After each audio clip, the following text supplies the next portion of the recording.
Students, आज के इस वीडियो में हम देखने वाले हैं radiography testing. Medical radiography testing नहीं बल्कि इंडस्ट्रियल रेडियोग्राफी टेस्टिंग, और उसमें हम देखेंगे types of industrial radiography testing जैसे कि एक्सरे रेडियोग्राफी टेस्टिंग और गैमा रे रेडियोग्राफी टेस्टिंग। उसके बाद हम देखेंगे principle of working, uses of radiography testing, advantages of radiography testing and limitations of radiography testing. तो शुरू करते हैं आज का वीडियो। रेडियोग्राफी एक नॉन डिस्ट्रक्टिव टेस्टिंग मेथड है। It is used to detect defects like crack, flaw, cavities present in metal casting. सिर्फ metal ही नहीं, बाकी मटेरियल में भी हम यूज कर सकते हैं, जैसे कि कंक्रीट, सिरेमिक हो सकता है। The basic radiography involves passing of radiation through the specimen and taking photograph on photosensitive paper or film of or fluorescent screen or electronic sensing equipment। तो ये जो रेडियोग्राफी का जो इमेज है वो हम अलग अलग तरीके से ले सकते हैं। तो डिटेल में हम जानेंगे ये रेडियोग्राफी टेस्टिंग को। रेडियोग्राफी टेस्टिंग जो होती है तो इसके दो टाइप्स है, एक होता है एक्सरे रेडियोग्राफी और दूसरा होता है गैमा रे रेडियोग्राफी। दोनों में क्या डिफरेंस है वो भी हम जानेंगे। पहले हम जानेंगे कि एक्सरेज होते क्या है। X rays is a part of electromagnetic spectrum. आपको इलेक्ट्रोमैग्नेटिक स्पेक्ट्रम के बारे में पता ही होगा। इलेक्ट्रोमैग्नेटिक स्पेक्ट्रम जो होता है, इलेक्ट्रोमैग्नेटिक वेव्स का एक स्पेक्ट्रम है, जहां पे एक स्मॉलेस्ट वेवलेंथ से लेकर एक बड़ी वेवलेंथ तक हम सारे रेडिएशन को इंक्लूड करते हैं। जैसे कि यहाँ पे आपको दिख रहा है, इलेक्ट्रोमैग्नेटिक स्पेक्ट्रम जो है बना होता है radio waves, microwaves, infrared radiation, visible light, ultraviolet, X ray और गैमा रेज। इस स्पेक्ट्रम में वेवलेंथ जो होती है लेफ्ट टू राइट डिक्रीज होती है और फ्रीक्वेंसी जो होती है वो राइट टू लेफ्ट डिक्रीज होती है। यानी कि रेडियो वेव जो है उनकी वेवलेंथ सबसे ज्यादा होती है और फ्रीक्वेंसी सबसे कम होती है, और ये जो गैमा रेज होते हैं उनकी वेवलेंथ सबसे कम होती है और फ्रीक्वेंसी सबसे ज्यादा होती है। So this is electromagnetic spectrum. So X rays क्या है? हाई एनर्जी इलेक्ट्रोमैग्नेटिक रेडिएशन होते हैं और जिनकी वेवलेंथ बहुत कम होती है, 0.001 एंगस्ट्रॉम से लेकर 40 एंगस्ट्रॉम, इतनी छोटी उसकी वेवलेंथ होती है। एनर्जी बहुत हाई होती है। एक्सरे फोटोन की एनर्जी 100 इलेक्ट्रॉन वोल्ट से लेकर 200 किलो इलेक्ट्रॉन वोल्ट तक उसकी एनर्जी होती है। एक्सरेज जो होते हैं वो shorter than ultraviolet rays होते हैं and longer than gamma rays होते हैं। In many languages X radiation is referred to as Roentgen radiation after the German scientist William Roentgen who discovered it on November 1895। X rays जो है कैसे produce करते हैं? X-rays produce किया जाता है using Coolidge tube. Coolidge tube एक vacuum tube होती है जिसमें हाई स्पीड इलेक्ट्रॉन बीम एक सैंपल, हाई एटॉमिक नंबर वाले सैंपल के ऊपर स्ट्राइक किया जाता है और वो जो इलेक्ट्रॉन का एनर्जी है, इलेक्ट्रॉन की एनर्जी है, उसको कन्वर्ट किया जाता है एक्स रेडिएशन में। अभी देखेंगे गैमा रेज क्या होते हैं। What are gamma rays? A gamma ray or gamma radiation is a penetrating electromagnetic radiation arising from the radioactive decay of atomic nuclei। तो ये मेन डिफरेंस है एक्सरे और गैमा रेज में। एक्सरे जो है न्यूक्लियस के बाहर प्रोड्यूस होते हैं और गैमा रेज जो होते हैं न्यूक्लियस के अंदर प्रोड्यूस होते हैं। It consist of the shortest wavelength electromagnetic waves and so imparts the highest photon energy. तो ये हाई पेनिट्रेटिंग पावर होती है गैमा रेज की, एक्सरे से भी ज्यादा। कैनॉट बी प्रोड्यूस्ड आर्टिफिशियली, लेकिन ये जो गैमा रेज है उनको हम आर्टिफिशियली प्रोड्यूस नहीं कर सकते। उसके लिए हमें सब्सटेंस लगता है और वो नेचुरल सब्सटेंस होता है, जैसे कि रेडियोएक्टिव सब्सटेंस जैसे कि सीजियम 137, कोबाल्ट 60 या फिर इरिडियम 192। तो यहाँ पे आपको जो इमेज दिख रही है सो ये कोबाल्ट 60 की है और ये जो है इमेज दिख रही है वो इरिडियम 192 की है। तो ये रेडियोएक्टिव सब्सटेंस होते हैं, मटेरियल्स होते हैं जो कि गैमा रेज को इमिट करते हैं, रेडिएट करते हैं। शॉर्ट में हम देखेंगे कि कौन से रेज की पेनिट्रेटिंग पावर कितनी है। तो यहाँ पे कुछ सैंपल लिए हैं, जैसे कि एक थिन पेपर जिसके ऊपर आप लिखते हैं thin board such as aluminium, aluminium एक थीन मेटल का फॉइल, और एक यहाँ पे और एग्जाम्पल है lead, thick board of lead, और यहाँ पे है वाटर या कंक्रीट, यहाँ पे आप लेते हो तो देखते हैं अभी अल्फा रेज जो होते हैं उनकी बहुत कम ताकत होती है, वो एक कागज से भी आर पार नहीं जा सकते हैं। बीटा रेज जो है कागज के थ्रू आर पार जाते हैं, लेकिन एक मेटल शीट उनको ब्लॉक करता है। एक्स रेज और गामा रेज कागज के थ्रू आसानी से जाते हैं, एल्यूमिनियम की मेटल की थीन शीट है तो उसके थ्रू भी वो आसानी से जाते हैं, लेकिन लीड की एक थिक शीट है तो उससे वो क्रॉस नहीं हो सकते हैं। तो इसलिए लीड जो है बहुत बार यूज किया जाता है शील्डिंग पर्पस के लिए। और न्यूट्रॉन रेज जो होते हैं उनकी सबसे ज़्यादा पेनिट्रेटिंग पावर होती है, वो लीड के थ्रू भी पास हो जाते हैं, लेकिन वो रुक जाते हैं वाटर और कंक्रीट के लेयर में। तो इसलिए जो न्यूक्लियर टेस्ट है वो वाटर के अंदर समंदर में लिए जाते हैं। अभी नेक्स्ट पॉइंट हम देखेंगे रेडियोग्राफी टेक्निक, यानी कि रेडियोग्राफी टेक्निक कैसे होती है, क्या प्रिंसिपल है उसका, क्या प्रोसीजर है, वो अभी हम देखेंगे। इसका जो प्रिंसिपल होता है it's very simple. It is based on the dissimilar transmission of X rays through different materials and utilize to create an image of various contrast. तो देखते हैं, तो इसमें होता है एक एक्सरे सोर्स जो कि कुलिश ट्यूब से प्रोड्यूस किया जाता है, देन दूसरा होता है यहाँ पे स्पेसिमेन, और तीसरा होता है फोटोग्राफिक फिल्म। तो ये फोटोग्राफ में भी आप देख सकते हैं यहाँ पे ये फोटोग्राफिक फिल्म है, यहाँ पे इस तरह से ये एक्चुअल लोकेशन पे कैसे टेस्टिंग किया जाता है एक्सरे के थ्रू, उसका एक सैंपल फोटोग्राफ यहाँ पे आपको दिखाई दे रहा है। यहाँ पे ये जो है ये मशीन जो है एक्सरे मशीन है, ये प्रोड्यूस करता है एक्सरेज को। यहाँ पे ये पाइपलाइन आपको दिख रही है जिसका काम चल रहा है, और यहाँ पे वेल्ड किया हुआ है नया, और उसको टेस्टिंग करना है। तो वो टेस्टिंग के लिए यहाँ पे मशीन लगाया है एक साइड में, और जो पाइप है पाइप के दूसरे साइड में, यहाँ पे दूसरे साइड में ये फोटोग्राफिक फिल्म लगाई जाती है। तो कैसे काम करता है वो अभी देखते हैं यहाँ पे। तो एक्सरे जो है ये सैंपल के थ्रू पास किए जाते हैं, और दूसरे साइड में यहाँ पे इंप्रेशन लिया जाता है।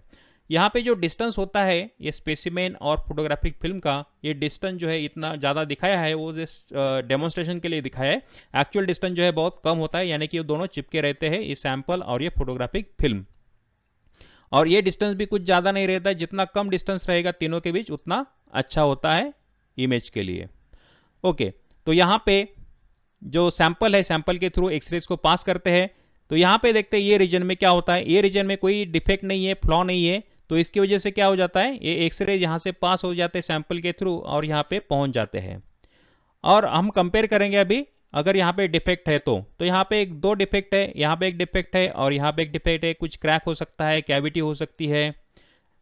और जब एक्सरे यहाँ से पास हो जाते हैं इस रीजन से, तो क्या होता है, यहाँ पे जो सैंपल का रीजन होता है, क्या सैंपल की जो लेंथ होती है जिसमें कि एक्सरे पास होता है, वो कंपेरेटिवली ये कम होती है।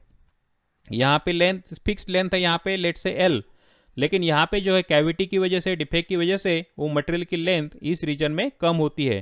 तो एक्सरे जो है कम एब्सॉर्ब किए जाते हैं इस रीजन में, तो ज़्यादा रे यहाँ पे पहुँच जाते हैं, ट्रांसमिट हो जाते हैं फोटोग्राफिक फिल्म के तरफ, और यहाँ पे ज़्यादा रेज एब्सॉर्ब किए जाते हैं, और इसलिए यहाँ पे इस रीजन में कम एक्सरेज पहुँच पाते हैं। तो इसलिए एक अलग अलग इंटेंसिटी का यहाँ पे पैटर्न प्रोड्यूस हो जाता है। तो जहाँ पे डिफेक्ट है वहाँ पे आपको दिखेगा कि वहाँ पे ज़्यादा एक्सरेज पहुँच गए हैं, वहाँ पे ज़्यादा इंटेंसिटी मिलेगी। ओके, तो यहाँ पे वेरियस कॉन्ट्रास्ट जो है प्रिंसिपल यूज़ किया जाता है। तो इस तरह से अलग अलग आपको कॉन्ट्रास्ट मिलेगा। ये फोटोग्राफिक फिल्म डेवलप की जाती है बाद में, और उसको हम देख सकते हैं इस तरह से।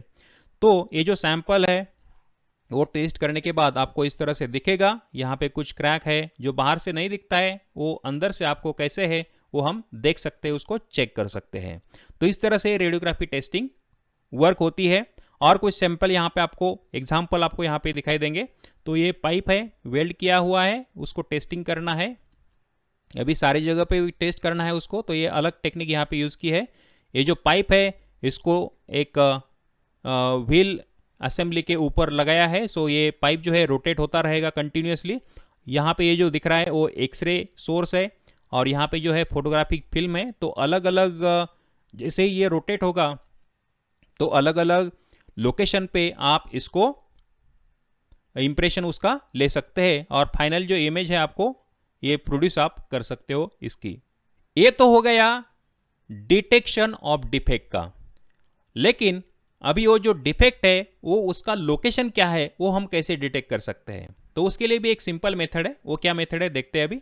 तो एक इंप्रेशन की जगह हम दो इंप्रेशंस लेते हैं सेम डिफेक्ट के, तो वो अगर ऐसा लेते हैं अलग अलग एंगल से तो हम उसको लोकेट कर सकते हैं। कितने डेप्थ पे वो डिफेक्ट है वो हम फाइंड आउट कर सकते हैं।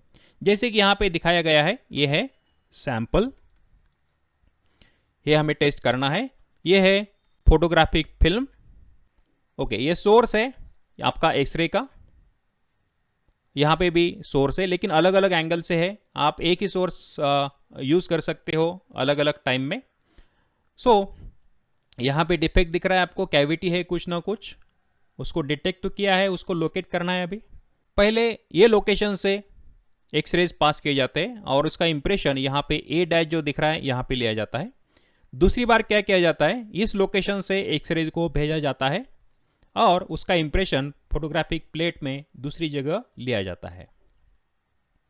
अभी अलग अलग यहाँ पे जो डिस्टेंसेस है वो मेजर करके हम फाइनल जो यहाँ पे आपको दिख रहा है, ये जो हाइट दिख रहा है स्पेसिमेन के बॉटम से कितने हाइट पर ये सैंपल या फिर वो जो डिफेक्ट है वो हम फाइंड आउट कर सकते हैं ये फॉर्मूला यूज करके।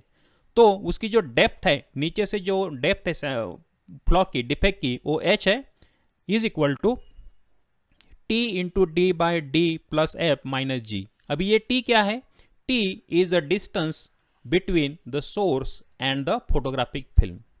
स्मॉल d क्या है, small d is a distance between the two impressions of the same defect. What is f? f is distance between the two different locations of the source at two different times. And what is g?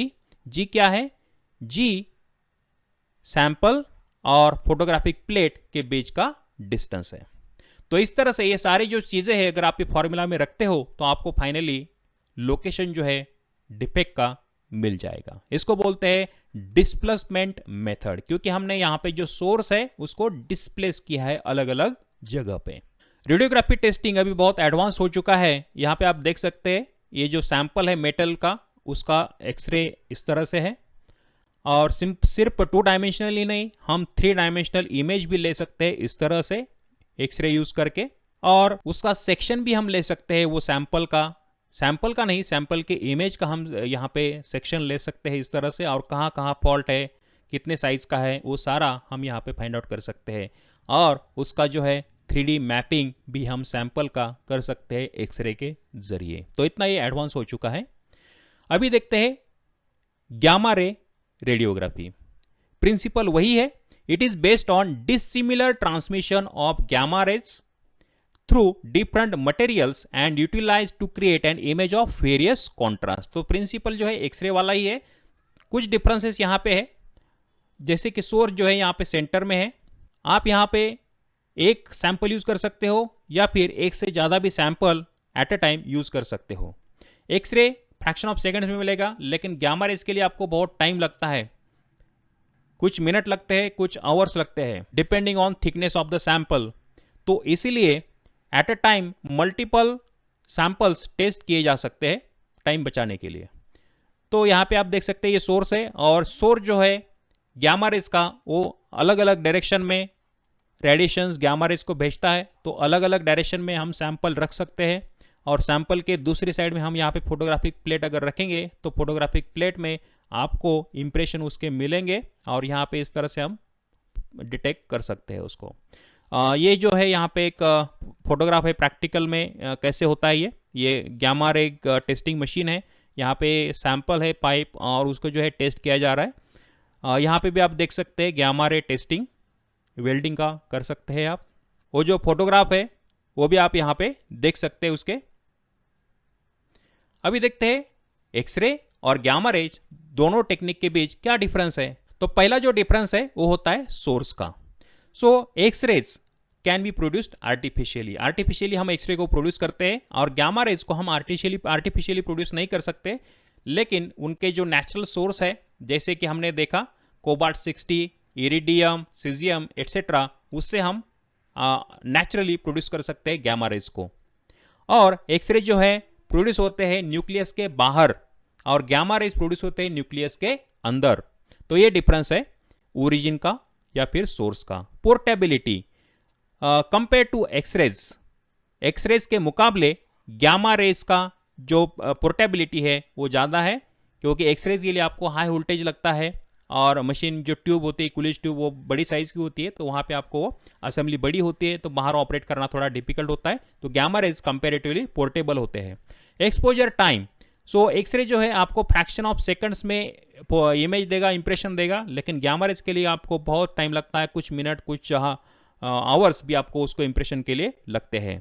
Specimen thickness, तो अगर smaller thickness है तो x ray अच्छा है, और अगर बड़ी thickness है तो गामा रेज आपको अच्छा रहेगा। Number of test at a time, X ray से आप एक ही इमेज ले सकते हो, लेकिन गामा रेज से, जैसे कि मैंने आपको एक्सप्लेन किया, मल्टीपल इमेजेस आप ले सकते हो at the same time.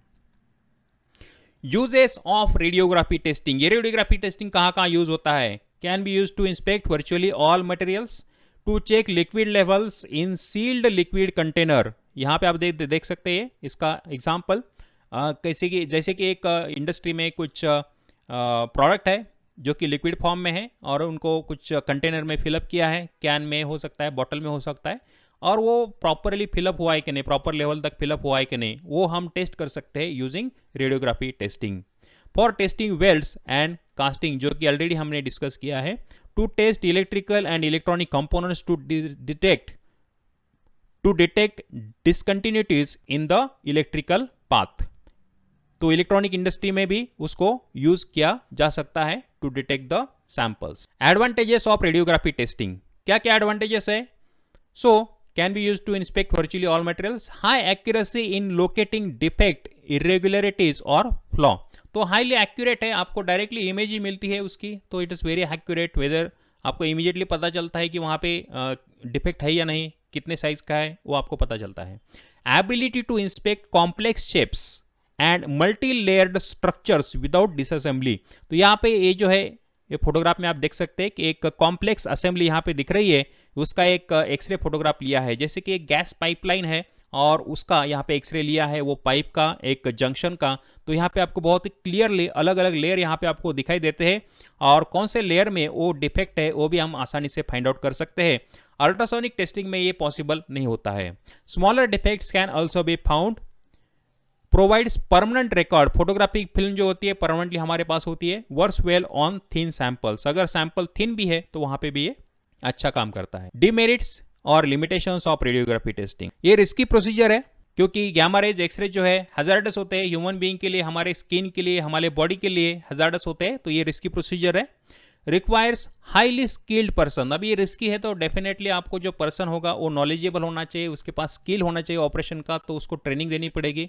Initial investment and cost of the operation is high, cannot be used if flaw is a plane, अगर आपका जो फ्लॉ है, डिफेक्ट है, अगर वो कैविटी के फॉर्म है तो आसानी से आप डिटेक्ट कर सकते हो एक्सरे के जरिए। एक्सरे का इंप्रेशन जो है आपको क्लियरली दिखाई देगा वहाँ पे इसका कैविटी का। लेकिन आपका जो अगर फ्लॉ प्लेनर फॉर्म में है, ओके, प्लेनर फॉर्म में, और प्लेनर फॉर्म मतलब बहुत थीन अगर वो है, और एक्सरे आप यहाँ से भेजते हो तो आपको पता ही नहीं चलेगा कि मतलब वहाँ पे फ्लॉ है या नहीं, क्योंकि ये जो आपका डिफेक्ट है एक प्लेन में है और बहुत ही थीन है, तो ऐसे केस पे ये बहुत डिफिकल्ट होगा कि वहाँ पे कुछ फ्लॉ है या नहीं।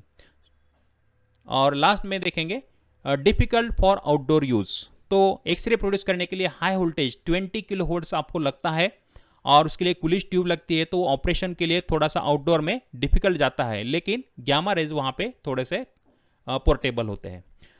High standard safety precautions need to be taken, जैसे कि एक्सरे जो है डेंजरस होते हैं, गामा रेज डेंजरस होते हैं, तो आपको वहाँ पे high standard safety precautions implement करना पड़ता है। जैसे अल्ट्रासोनिक वेव्स या फिर एकॉस्टिक टेस्टिंग में इतना हजार्डस नहीं होता है, मतलब वहाँ पे है ही नहीं, सेफ्टी है वो, तो वहाँ पे कुछ standard high standard procedure, high standard safety के प्रिकॉशंस लेने की जरूरत नहीं है। लेकिन यहाँ पे जो रेडियोग्राफी है वहाँ पे हाई स्टैंडर्ड सेफ्टी प्रिकॉशंस लेना बहुत ज़रूरी होता है। आई होप कि आपको इस वीडियो के ज़रिए कुछ नया सीखने को मिला होगा। अगर फिर भी कुछ डाउट है तो आप नीचे मुझे कमेंट में लिख सकते हैं। Thank you for watching the video.